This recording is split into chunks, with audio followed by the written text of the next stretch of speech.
దర్శకధీరుడు SS Rajamouli, Prabhas, Anushka జంటగా తెరకెక్కించిన movie Baahubali the conclusion. అయితే ఇప్పటివరకు ఏ ఇండియన్ మూవీ సాధించని రికార్డుల్ని సాధించి ఇండియన్ బిగ్గెస్ట్ బ్లాక్ బస్టర్ గా నిలిచింది. మొదటి రోజు నుంచి వస్తున్న కలెక్షన్లను చూసి మీడియాను సైతం ఆశ్చర్యపోయేలా చేసింది.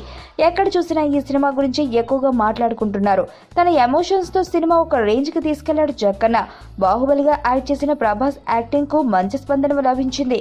బాహుబలి 2 చూసిన తర్వాత చాలా మందికి కొన్ని ప్రశ్నలకు సమాధానం దొరకలేదు.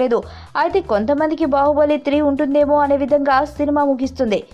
ప్రస్తుతం సోషల్ మీడియాలో హల్చల్ చేస్తున్న ప్రశ్న, భల్లాలదేవ భార్య ఎవరు? మొదటి పాటలో భల్లాలదేవకి ఒక కొడుకుంటాడు, కానీ భార్య మాత్రం కనిపించదు. రెండో పాటలో కూడా భార్య క్యారెక్టర్ ఉండదు. అయితే మొదటి పాటలో కనిపించిన కొడుకు ఎవరు అని, ఆ కొడుకు చనిపోయినప్పుడు కూడా తల్లి కనిపించకపోవడంతో పార్ట్ 3 ఏమైనా ప్లాన్ చేస్తున్నారేమో అని అందరి డౌట్. ఈ ప్రశ్నకు సంబంధించిన రాజమౌళి, భల్లాలదేవకి ప్రేమించిన దేవసేన దక్కకపోవడంతో బ్రహ్మచారిగా ఉండిపోతాడు. రుద్ర కేవలం దత్తపుత్రుడు మాత్రమే. ఇక ఎప్పుడు భల్లాలదేవ భార్య గురించి ఎవరు అడగొద్దని రాజమౌళి క్లారిటీ ఇచ్చేశాడు.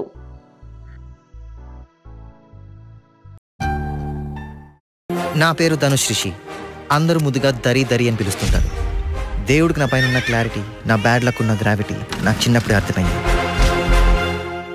నా లైఫ్లో లక్ ఫ్యాక్టర్ రాంగ్గా ఉండొచ్చు, కానీ లవ్ ఫ్యాక్టర్ మాత్రం చాలా స్ట్రాంగ్గా ఉంది. ఒక మనిషి చేయి చూసి తన జాతకం మొత్తం చెప్పేయగలను.